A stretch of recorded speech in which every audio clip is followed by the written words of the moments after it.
TNPSC தலைவர் நேற்று ஒரு அறிக்கை வெளியிட்டிருக்காங்க. அந்த அறிக்கையில் என்ன சொல்லியிருக்காங்க அப்படின்னா, குரூப் 4ஓட வேக்கன்சி இன்க்ரீஸ் ஆகும் அப்படின்னு ஒரு பாயிண்ட் சொல்லியிருக்காங்க. அடுத்தது குரூப் 2க்கும் அதே மாதிரி வேக்கன்சி கணிசமாக இன்க்ரீஸ் ஆகும் அப்படின்னு சொல்லியிருக்காங்க. குரூப் 2ஓட அனௌன்ஸ்மெண்ட், அதாவது நோட்டிஃபிகேஷன் வந்து நெக்ஸ்ட் மந்த் ஜூலையில் 15ஆம் தேதி அன்னைக்கு ரிலீஸ் பண்ணுறதா சொல்லியிருக்காங்க. அதை பற்றி பார்க்கலாம். ஏற்கனவே அனௌன்ஸ் பண்ண வேக்கன்சி 3935. குரூப் 4க்கான கவுன்சிலிங் நடக்கிற வரைக்கும் இந்த வேக்கன்சி இன்க்ரீஸ் பண்ணுறதுக்கான வாய்ப்பு உள்ளதா அவர் சொல்லியிருக்காரு.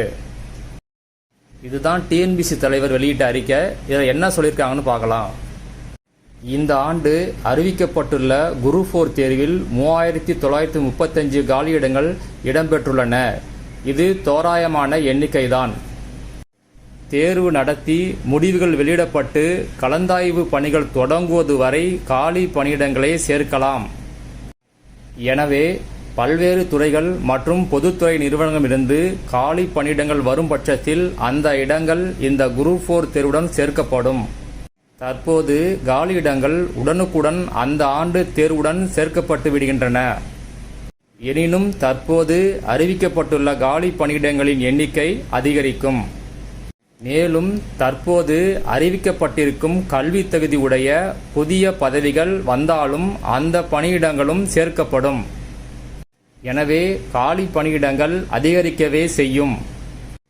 ஏற்கனவே அறிவிக்கப்பட்டது போல தேர்வு முடிவுகள் திட்டமிட்டபடி எவ்வித தவறும் இல்லாமல் விரைந்து வெளியிடப்பட்டு வருகின்றன.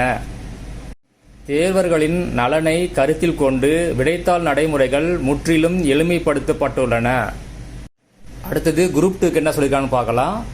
குரூப் 4 தேர்வுக்கு அடுத்தபடியாக அதிக எண்ணிக்கையிலான நபர்கள் எழுதக்கூடிய ஒருங்கிணைந்த குரூப் 2 மற்றும் குரூப் 2A தேர்வுக்கான அறிவிப்பு ஜூலை 15ஆம் தேதி வெளியிடப்பட இருக்கிறது. இதற்கான முதல்நிலை தேர்வு செப்டம்பர் 28ஆம் தேதி நடைபெறுகிறது.